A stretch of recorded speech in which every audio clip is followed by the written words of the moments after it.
All right. Hi, everybody. How you doing? I am Johan. That is Charleston. Today's guest joining us from the city of brotherly love. Not this number, but city of brotherly love, Mr. Alex Singleton. How you doing, Alex? What's up? I'm doing good. How are you guys? Please call him by his name at the bottom of the screen, Alexander. Charleston didn't miss a beat with that one. Eh? Oh, he was way. Yeah, I got to change. Team that one. The iPhone just goes straight off of the birth certificate. Yeah, call you by your government name. I love it. Look. When you're in the NFL, we got to call you Mr. Alexander. Is that the way it works now? How's life in Philly? It's good. Obviously it's a little different this year with all the different stuff going on with COVID, but it's good. We finally got a win last week, and hopefully start stringing some more together as we get going. Everybody talks about your guys' division being, let's just put it politely, or Charleston won't put it politely. He'll say it's the shittiest division in the NFL. You guys, what do you guys? You guys are in pretty good position right now. I mean, you guys got a great opportunity to be able to go in and get a few more W's and get into the playoffs. Yeah, we kind of think of it more, because we think we could have won some of the games we were in. We just kind of shot ourselves in the foot, and the fact that other teams in our division are doing the same thing or even worse. The door's open, like you said. We don't have anybody that's 5-1, 6-0. It's wide open. We're in first right now, so if we just continue to get better and take care of business like we plan on as a team, we can make the playoffs, because that's all that matters, is making the playoffs. And then what you do from there is up to you. It seems like people getting hurt left and right, like starters going down. Right. It's probably strictly because of COVID, being locked up in the room, not being able to move around, get a stretch, get a run in, like being able to be active and move around and get some blood flow in your legs. It is crazy. Yeah, there's so many injuries, but then some people, they all got the statistics, and then now some people are just saying it's, just star players are getting hurt this year, when normally, if it's, a bunch of guys on special teams and practice squad, nobody cares about. But now that it's, all the star players are getting hurt, people are noticing. So, but yeah, I mean, it could be anything, you know how it is. It could be let's every number of things. Let's talk about how are you enjoying life in Philly now versus Calgary? I mean, you were an all-star in Calgary, right? Defensive Player of the Year. You played your great cups here. You had fun with Charleston, and I want to ask you about your funniest Charleston Hughes story too, because I got to ask. Yeah, so both of you guys know each other pretty well, so I got to tee that one up for you in a minute. But how is life different now that you're in the NFL versus the CFL, other than playing, the big games on Sunday? Tell me what it's like. How big's that smile been on your face for the last few weeks? It's life is different, but I mean, that's also 2020. Life's different. We get tested every day for COVID. So there's not that.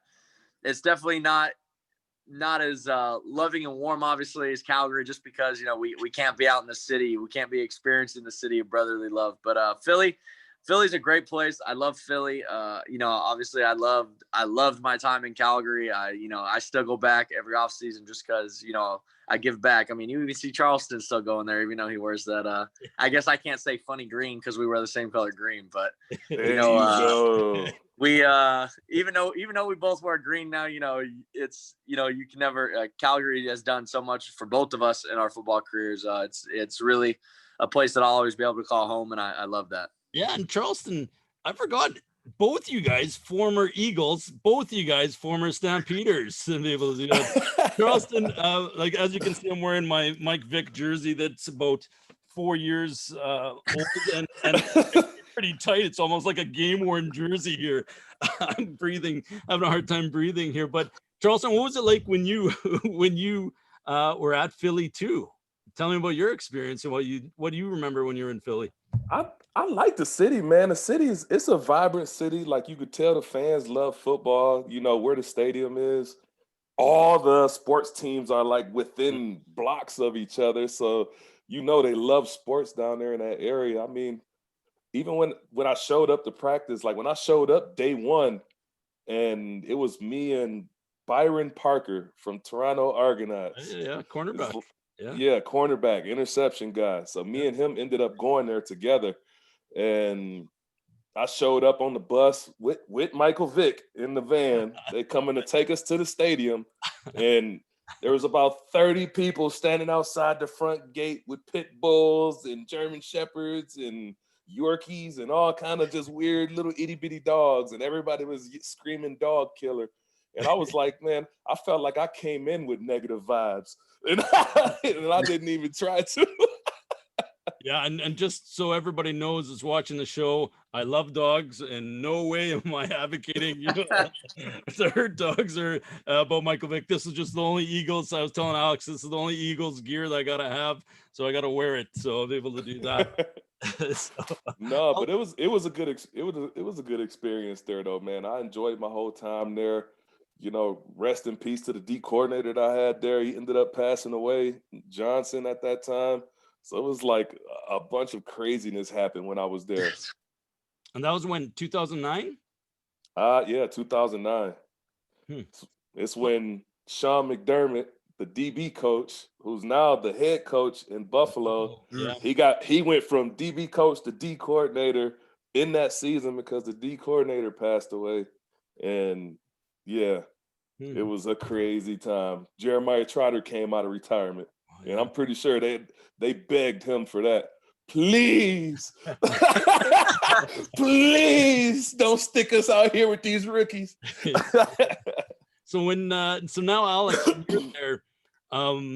You played with Charleston. Charleston earlier on this year, he kind of made an interesting comment on Twitter. He said that he would be able to play in the NFL right now and go and be among the league leaders in sacks.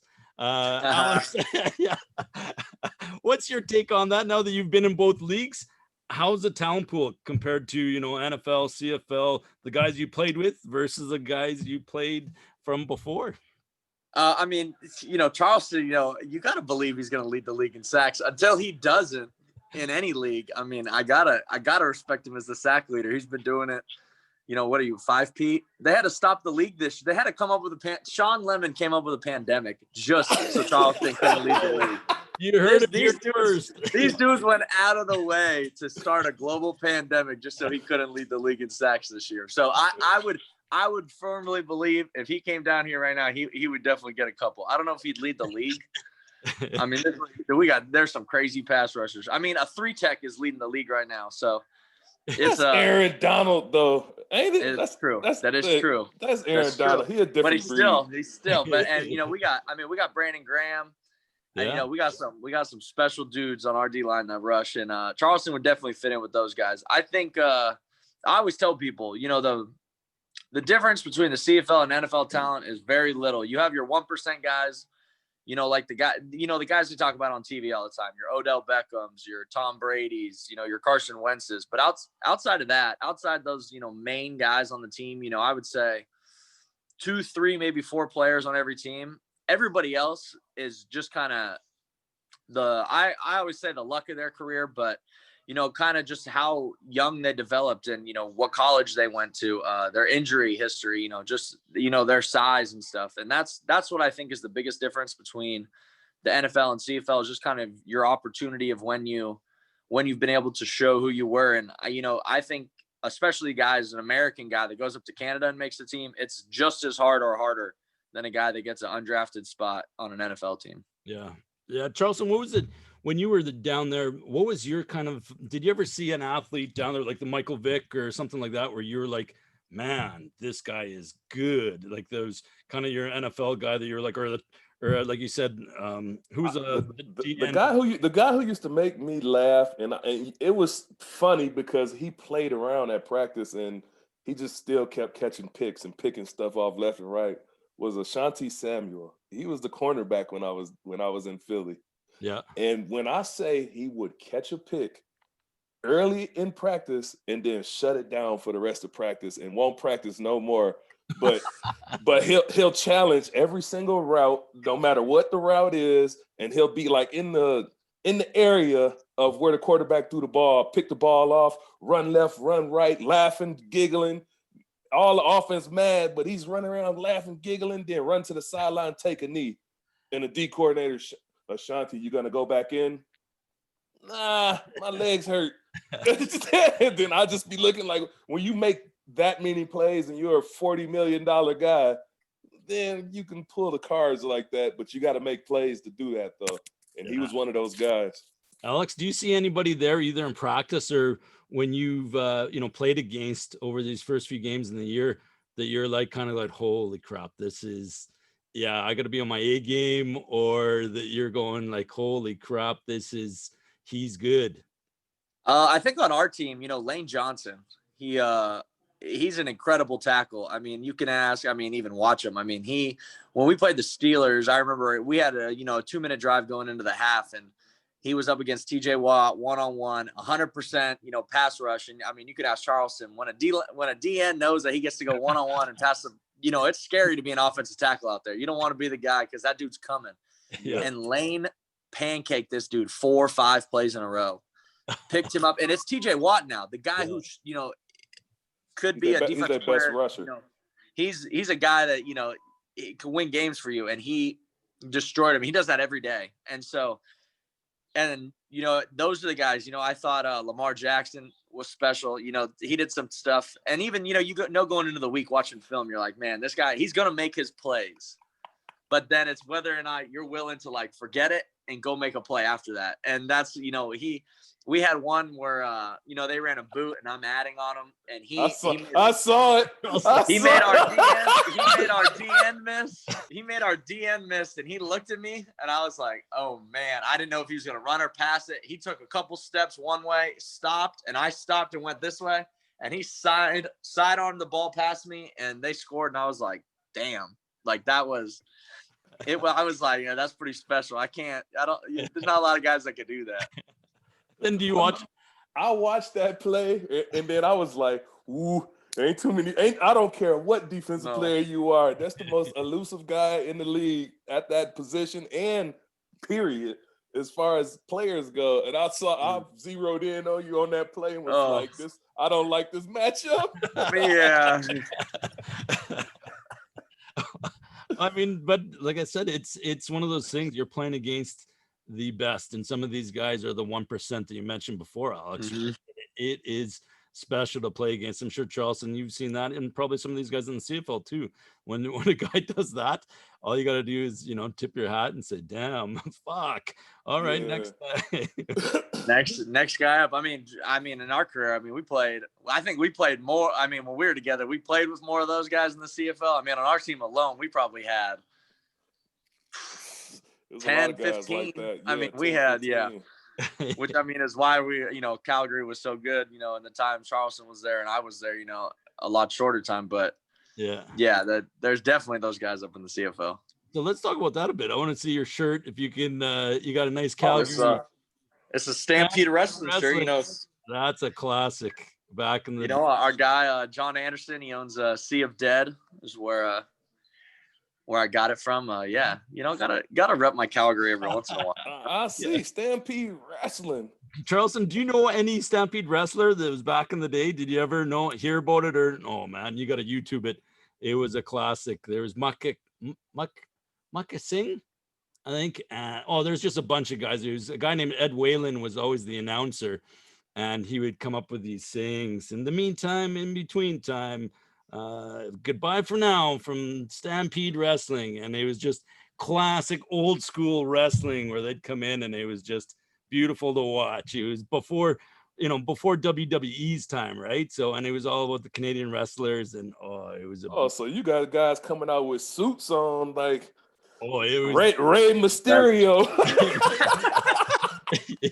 Yeah, was it during Stampede? Like they only did it during Stampede, or was it like year round? It was year round. Yeah, it was year round. That's sweet. Saturdays, and it was just classic wrestling. And you go back and just YouTube it, and you'll see it was entertaining as hell. And it was before wrestling got big in the States, right? And this was Canadian, and it was just something that you'll go back, and they'd come to Saskatoon, they'd come to Regina, they'd go to Winnipeg, and can you imagine all the fans there before wrestling? It was just awesome to be able to see, and they'd always play it on like CTV and do that, but it was classic. It was doing that. So let's talk about your Calgary days.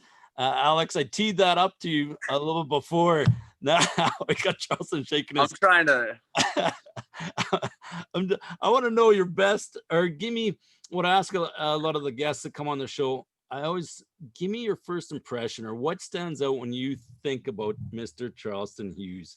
When you think about your first time seeing him, the funniest story, what it was like to be able to play with him in Calgary.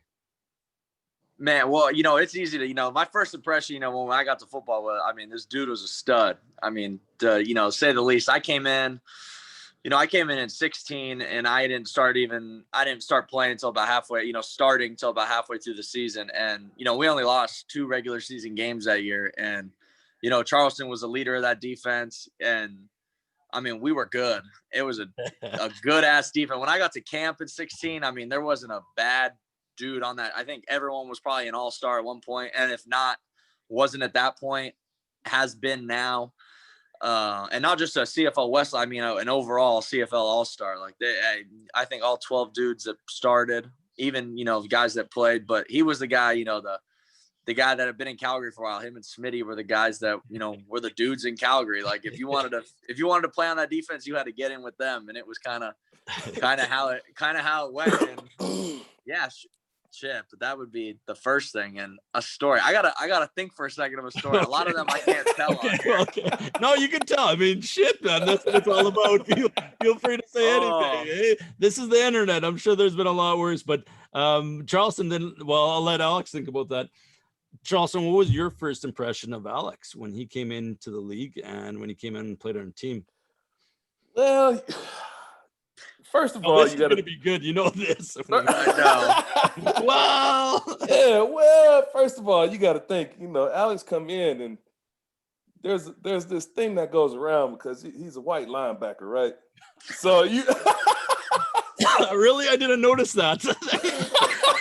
so it's a certain way you got to kind of play this game when you're a linebacker. I guess let's just say a linebacker in general. Let's not just single them out and just say white linebacker. A linebacker in general is what I really meant. And it's a certain way you got to play the game when you're a linebacker in general. And the kind of guys that we had at linebacker at that time in 16 were like guys who were real passionate about their position, passionate about playing football. Some heavy hitter kind of players, love contact. Got to be wild because the kind of players that you got around you or in front of you. And when you got a group of talented guys like that, everybody you bring in has to be at that level or be gearing or working towards that level. Yep. So the first thing we looked at Alex was like, we knew he was a ball player. He knew he was doing things that, only starting linebackers can do at that time. So he came in a young guy. He fit right in right away. I mean, he keeps singling out me and Smitty because we were the old guys on the team, but we were kind of the mouthy guys on the team too when it came to like. I would have never guessed that. Really, you would have missed. Yeah, you would have thought he was silent when he was playing football. So more of the mouthy guys on the team, man, and we always knew like when he get his opportunity to play, he was gonna ball out. So I mean, it wasn't no secret, man. Yeah, no kidding. And then, so what? Any other stories you can tell us about Alex when he was out there, the fun times, maybe enjoying Calgary's nightlife or anything like that? Or did he just fit in right in like a rookie and kind of tag along, or how was that? I think he fit right. He fit right in, man, because the one thing you got to know about Alex and people of his caliber is he's a fake Canadian. So although all these hold on, I want to know this because what the fuck is a fake Canadian? He's a fake ass Canadian. It means that this is what fake Canadian means. This is what a lot of people in the CFL just don't know about these fake Canadians that come up to the CFL. I want to know this. Like, I can name them all off and they all will embrace it like, so what? Yeah. It's people that their parents were either from Canada or were born in Canada, but for some reason, whether it's a significant other, whether it's work, or whatever the reason is, they end up moving to the States and then staying in the States, having kids, raising a family in the States, and then the child So let's say the golden child, Alex, was born in California, raised in California, went to California schools, played at high-level California schools, all his life, played at Montana, got close to the Canadian border, Well, not knowing. Montana's not a California school, though, Charleston. That's where he went to college. You went to college in Montana, didn't you? Montana State, right? Yeah. Montana. So he went to Montana, got close to the Canadian border, not knowing that he was Canadian. And then somehow somebody in the CFL started putting the puzzles together and going like, hold up, wait a minute. This guy, his mom or his dad is Canadian. So we can get him dual citizenship, and now he's deemed a Canadian player. Yeah. So now he's not in competition with all the American players. He's in competition with the talent level of the Canadian talent on that team. And there's multiple players like that because him, Cameron Judge, Ted Laurent, do I need to keep going? Yeah. Are you a little bitter about that, Charleston, or what? No, I am not bitter. It's just a great situation to be in.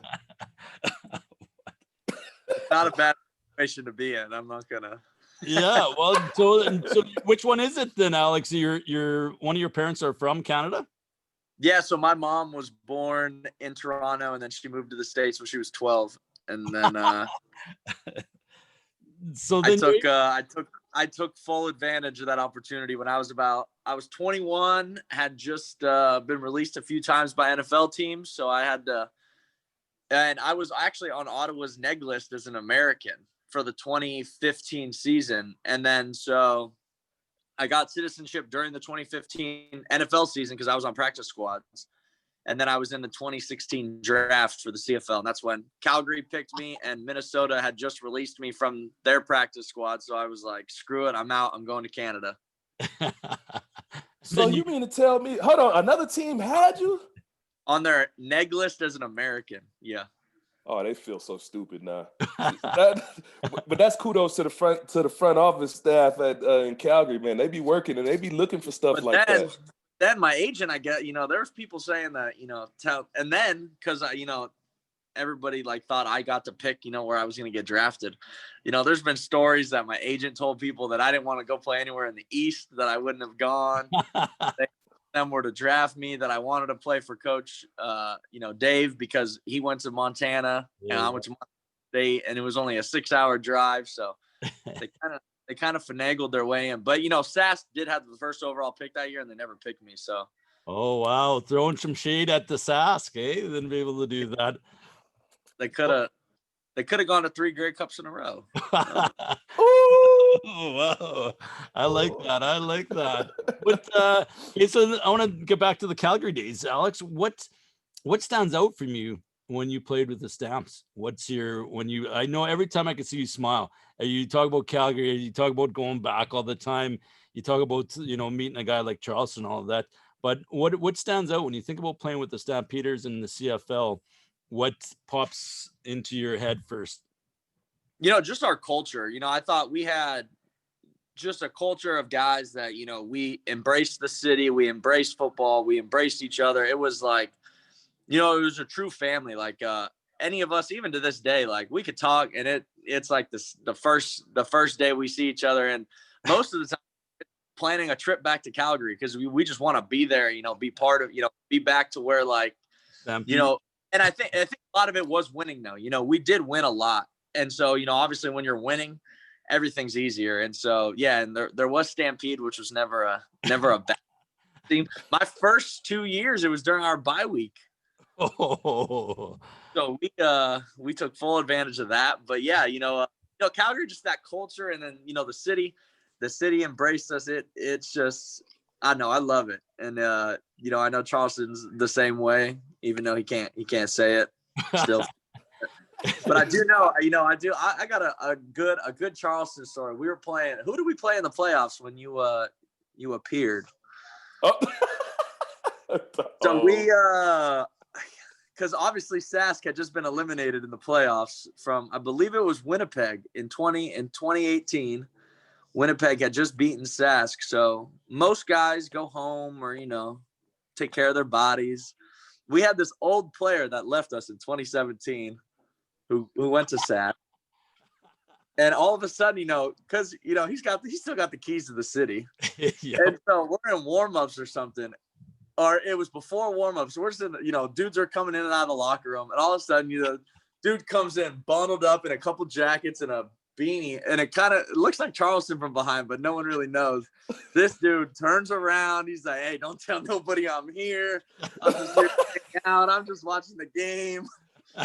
Oh, but this dude's in the stands, for the 2018 semifinal game, and it was the funniest thing. Oh yeah, I was sitting in the stands in the stadium. That was it was my first time watching the CFL game as a fan. How cold was it for that game, Charleston? Because I know when I picked you up last week or this week, it's -7, and Charleston is in a parka and in his beanie, and he's wrapped up. And I'm going, dude, it's -7, and you're in Saskatchewan. He goes, Johan, it's fucking cold. How did you last that game, Charleston? I mean, first of all, it was a lot of extracurricular activities to keep you warm and make you take your mind off of the cold that was happening out there. So. Okay, good point. No, but it was a fun experience, especially because nobody knew that I was at the game, and then all of a sudden, I think, if I'm not mistaken, we might have played y'all in the playoffs the next week because we had a bye week. I think maybe it wasn't in the playoffs. There was a week though. Yeah, it was like we had a bye. We had a bye week. Season. It was at the end of the season then. Yeah, because we played Winnipeg though. I did. Yeah. You could tell I was so much of a distraction to the team because everybody kept turning around looking like Charleston in the stands watching us play. No, that was good. Notepad up there. Charleston loves his Calgary. You love to go back. I know you were just back a month or two ago. Well, before COVID, you were back and be able to do that. And he's still like Alex, like you said, he's still telling me, go on, you got to go sell beer in this place. Go to Anejo, go to this restaurant, go to this bar. Okay, you got to go talk to Dave over here. You got to go talk to this guy. Okay, we'll go over there and do that. It's like, man, you're well loved there, Charleston. And I'm sure Sask is the same way, but yeah, Calgary, I mean, they love their guys. But I think it's just because Charleston embraced, over his 10 years there, embraced them just as much as, they embraced him, and I think that's what makes any sports town or sports city great is their embrace of like the players. Well, and I think you picked a great city in Philly to be able to go because they love their Eagles, they love their Flyers. I mean, it's just, you always hear it from everybody that's gone there and played, and even just to go as a fan to go and watch a game there, it's just unbelievable, the passion and the respect they have for all the athletes there. So it's awesome. Good for you. How is the team there? Because I know, did they embrace you pretty good there, as a player, especially coming from Canada? Because most people going to look at you and go, oh, you got this little Canadian here again. Yeah, what's funny is the first few weeks, because a lot of guys don't know. They just assume like, one, either you're just a rookie that's never been in the NFL, and then, or how you got there. So it was like the first couple of days of training camp, and didn't really hear anything. I was doing whatever.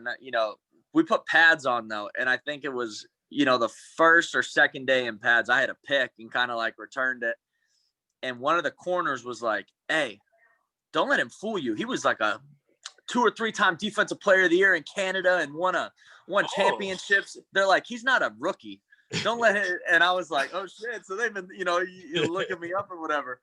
And then guys like all day, random people would be like, "Hey, you were pretty good in Canada. I thought you were just a rookie." And I was like, "Nah." And so people, once, they kind of learn that you've kind of earned your stripes or whatever, were, real embracive. And then I obviously, your play speaks for yourself, obviously, as new guys come in. So I think, over time, I was embraced. I think a lot of it, I was still pretty hung up on, going back to Canada. You can ask Charleston. There was one day here when they released me that I was almost back in Calgary without even second guessing it. Obviously, this year, obviously chose to stay, but yeah, almost went back after getting released, but decided to sign to the practice squad, and obviously it's worked out for good now. Yeah, you think? I mean, we had some heart-to-hearts about that. Charleston had something like you wanted to say. What do you want to say, Charleston? No, I knew about that situation about him coming up here and stuff. And like I said, we had some heart to hearts, and I know it was like a hard decision, especially because, like I said, when you got that C on your chest, it tags a extra couple $100,000 to your pockets. So it's like, so when you got that C on your chest, man, you got to kind of weigh your options about, do I go back up there and remain a star for the next 15 years, or do I stay here and take the financial pushback until later on and then kind of wait it out and see what happens? But you just kind of got to weigh your options about how you want to, approach that situation if it comes around. Yeah, well, it looks like Alex is making the right decision so far. Obviously, Oh, I bet he's reaping all the benefits now and like, oh, thank you. again, it kind of sucks that you can't experience Philly and all the joys of it during COVID, because I'm sure you'd be going out to the bars, to the restaurants, all these places in the city, and kind of embracing it and soaking it all in. It's a different year, right? Yeah. Last year was cool. I got to experience it all last year and do all that stuff. But yeah, when I had a pick six on Sunday Night Football, to have been able to come back to Philly after that and been able to go out, it would have been, honestly, I don't even know. Cause even now, if I just go to the gas station to get gas, there's people that, will say something. So I could only imagine what it would be like in a regular year. It would have been wild and great, but hopefully when the season's over, things are better, and, then can experience all that Philly has to offer. Hopefully. Yeah, I want to know, I know that, well, where was Charleston? You and I were somewhere, but then, or the next day I was like, did you see Alex's pick six? And Charleston's like, no. And then I was like, go look it up. And then all of a sudden he looks it up and he's like, oh shit, I'm going to message him right now. And then, you should know. How many messages did you get on Twitter after you got that pick six? I know you're on the Rod Peterson show, the next day or the day after? And how many people reached out to you after that pick six? Man, there was a lot. I would, I would say I'm sure there would have been if it was just any, pick six in any NFL game. But the fact that it was Sunday night, I had elementary school teachers. I had friends that I haven't talked to since elementary school. Like, I'm talking that long ago, like people that it was wild. I mean, it was pretty cool just to see how many people, one, watched Sunday Night Football, and then, just two that reached out just to say congrats and kind of, just see what the hard work is done. I mean, it's funny too, because now, I'm playing more, just defensive snaps now the last few weeks. And that week was kind of the first time. And so it's just kind of cool to be able to, kind of show, what I think I've been able to do, even while I was playing in Canada. And so all the people that, didn't watch the Canadian games and just thought, he's going to go up there and nothing's going to happen of it. One, how much it helped me in my career. And then two, just, put a spotlight on that. Man, the CFL, is just as good and obviously develops players, because, I turned out, pretty okay from what I gained playing up there. It seemed like every player from like the last maybe 3, 4, 5 years that has went down there is having nothing but success. All linebackers too, which is crazy. But yeah, it's having nothing but success, because Sam McGuavin, he's down there. He's been tearing it up for 2 years now. For the Dolphins. Yeah. And then Moncrief, when he gets his opportunity, I know he's going to shine down there. Derek Moncrief. So it's a bunch of players down there who's James Vaught. Now, who would have thought Vaught was going to get down there and start tearing it up like that? But sometimes it just happens that way. Did you see the Monday night game last night with and how they mentioned Akeem Hicks from? So I'm not sure if you guys know, but Akeem Hicks went to U of R here, right? So he played here at U of R for 2 years. And on Monday Night Football yesterday, they had to mention the U of R, the University Bar, the Lazy Owl, and they mentioned that, and Akeem Hicks. The story behind Akeem Hicks and University of Regina is that he drank 40 beers in one day at the university. There's only one person I know that can compete with that. Yeah, and he's on the show, right? Yeah. It's funny how I was going to say that's the same thing. Yeah, I think I've drank. Funny how it rolled right into that. Nice. I never drink past my football number, so whatever. think I've heard some of the stories, Charles, with Smitty about how many shots you guys were drinking back in the day in Calgary. Just line up the trays of shots and go, go, go, go, go. Man, I do that. I can tell this story. We were at a CFL week in Regina. Yeah. I don't know what year was that? 17, maybe 18. About 17 or 18. But so we're in Regina, and obviously, everybody at CFL week, it's a lot of guys. Yeah. And so I just remember we were with it was either like the CEO of Marks or it might have been someone high up in the CFL. It wasn't like the commissioner or nothing. But I remember they gave me and Charleston we were at, what's the Crown Victoria? What's the place called? Victoria's Tavern. Oh, Victoria's Tavern. Yeah. And they're like, oh yeah, you guys can order shots for some people. And when me and Charleston go up to the bar, we're like, can we get 100 Crown Royal shots, please? And the guy heard us say it and was like, man, I said, a couple. We didn't even, we rang it up. We made oh yeah, we made sure everybody in that place is gonna have one. But hey, I think I got kicked out of Vic's that night because they said the crowd was following me around and I was drawing too much commotion in there. So they ended up kicking me out of Vic's, saying, you gotta go because everybody's getting riled up because you're here. This was still when he was a Stampeder though. So they had a little hatred towards him. But yeah, I remember that week. We had a week when we were there. That was yeah, I think so. For all the Stampeders, I do like Regina. I'm not a hater. I've enjoyed my time there. So I make sure to not let people say it's a bad place. I'm a fan. That's one of the questions I wanted to ask you now. Is that I know that we've asked Charleston what it was like for him to come over from the red to the green and what the atmosphere is. Alex, for all the Rider fans that watch our show, give us your first impression of when you came to play the first game in Regina here, and what your thoughts were when you're playing against the Riders.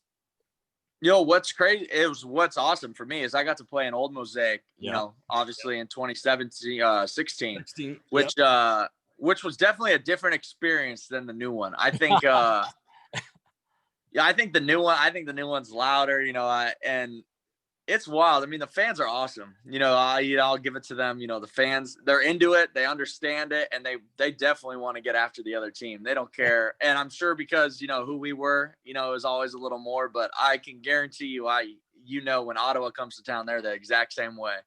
And it's pretty cool that they're like that. And I respect it. I love it even as just as a sports, fan myself, it's just cool to see the passion and love they have, for their team. Cause, I know now, I know obviously Calgary and, all the other CFL, teams have shown a lot of support for me, coming down here, but I will definitely say, Regina and, the Rough Rider fan base in general has given me a lot of love just for, being able to represent just the CFL in general down here. And they're, thankful for that. And that's awesome to, that they care that much about the league and just the sport in general to be able to do that. So that's another reason I, have a little soft spot for the Rough Riders in my heart. For the fans here. Yeah. I kind of saw that. I don't know if Charleston, you saw that, but when after the pick six with Alex's Twitter feed, you did see a lot of people from all over Canada that were retweeting it. They were commenting on it.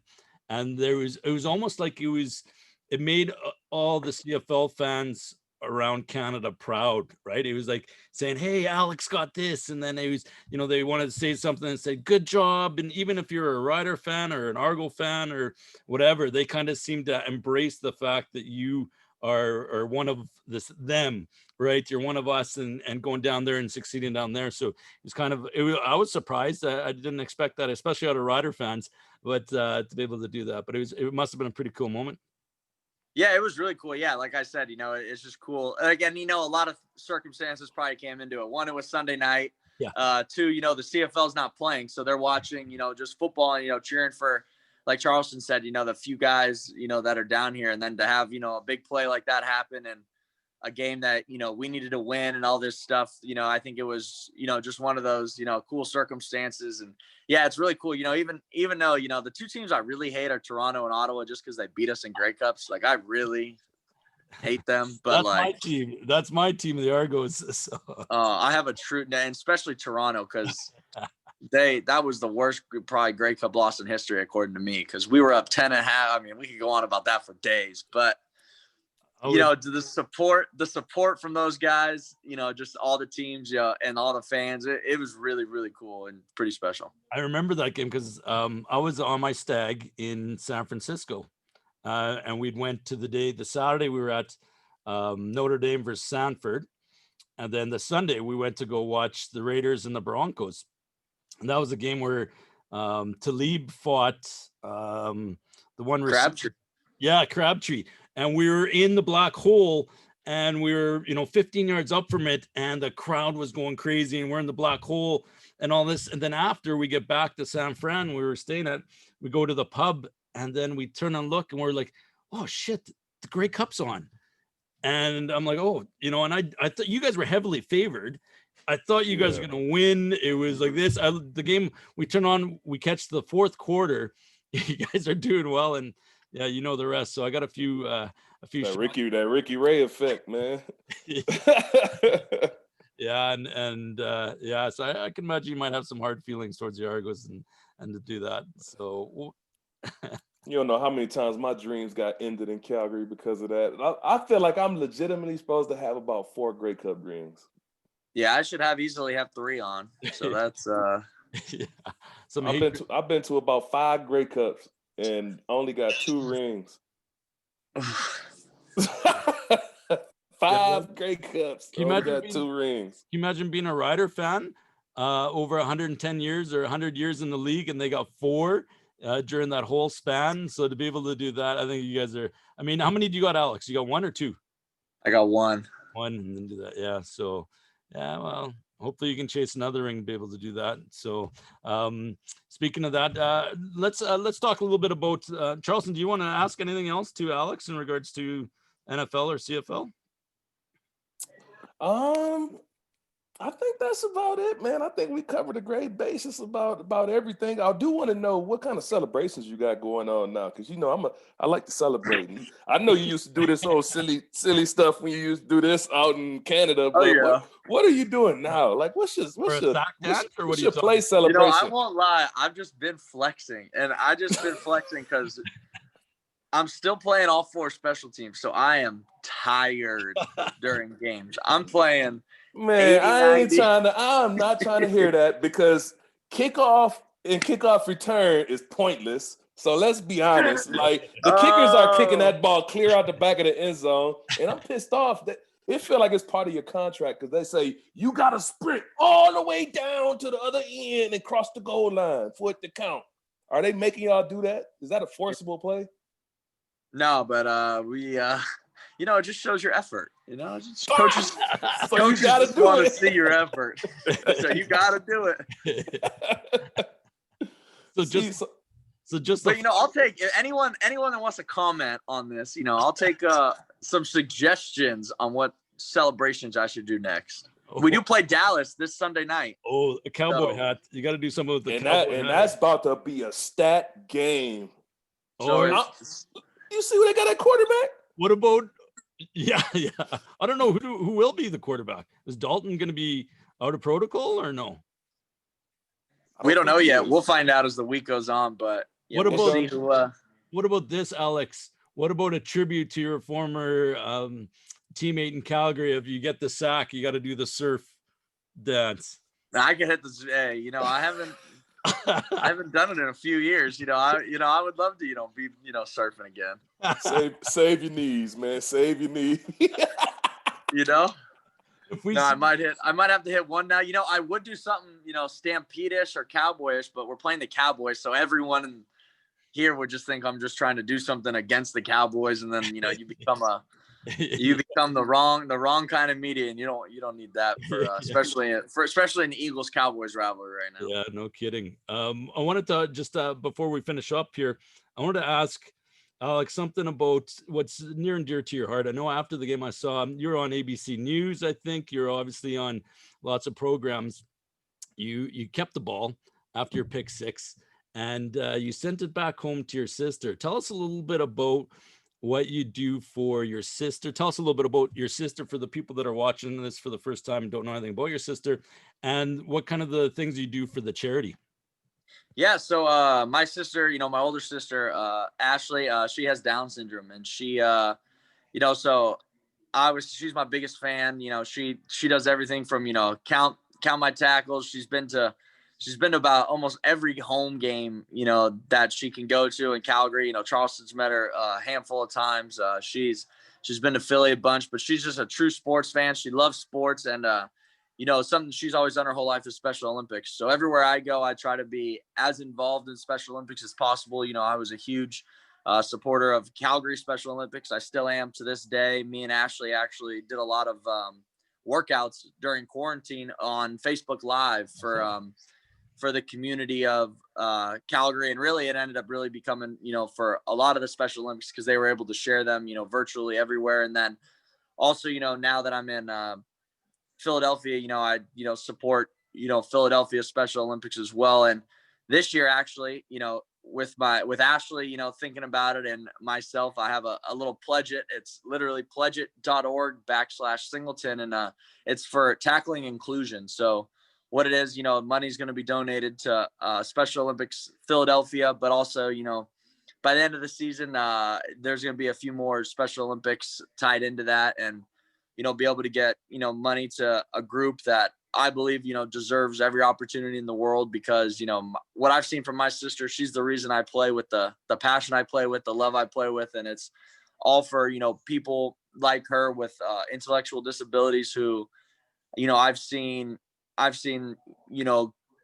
people who in some circumstances can't even get out of bed in the morning, but when they're on a soccer field and, all they can do is even, barely kick a ball or, be able to stand in goal, the love and passion they have just to be out there. Like, it gives me, reason to be, so thankful for what I do, and just to be able to give back to that community, even the smallest amount, means the world to me. So, we're tackling inclusion this year. So every tackle I get, whatever you choose to donate goes to Special Olympics. And it's something that's obviously near and dear to my heart. And it's awesome to be able to give back to them. Yeah, we'll have to get the link to that. Send it to Charleston, and we'll Say that link one more time.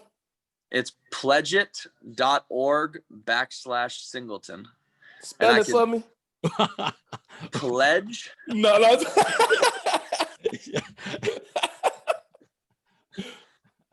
No, but I'll send it. I'll tag it, in this, and I'll make sure to retweet it on my Twitter too, just to, get it out there. Yeah, that'd be great. Good for you. I think that says a lot. I saw lots of that once during the summer. I saw your passion for it, and that's great. That's fantastic to be able to go out and do that and say hi to your sister.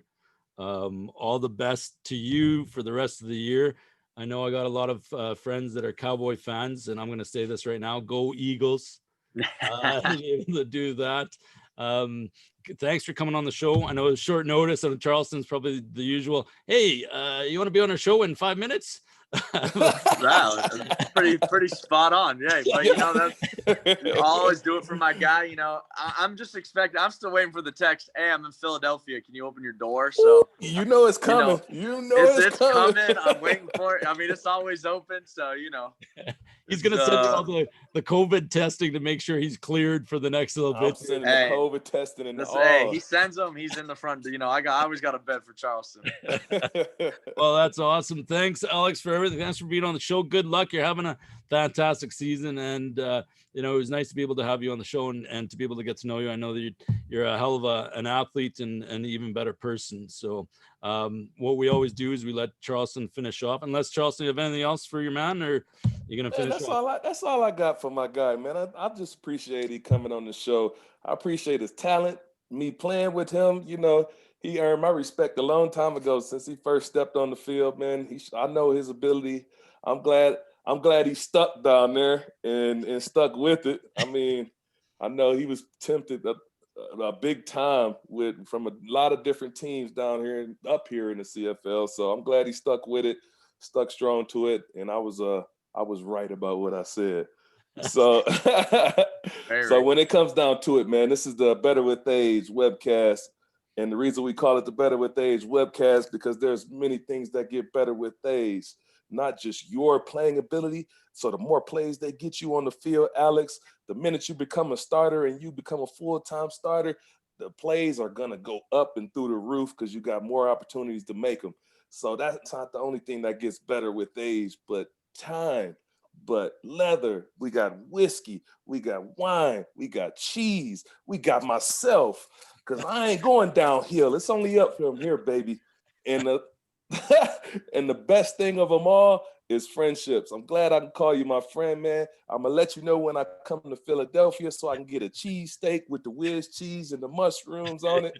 And thank you for coming on the show, man. Man, I appreciate you guys. Thank you. All the best to you, Alex. Take care.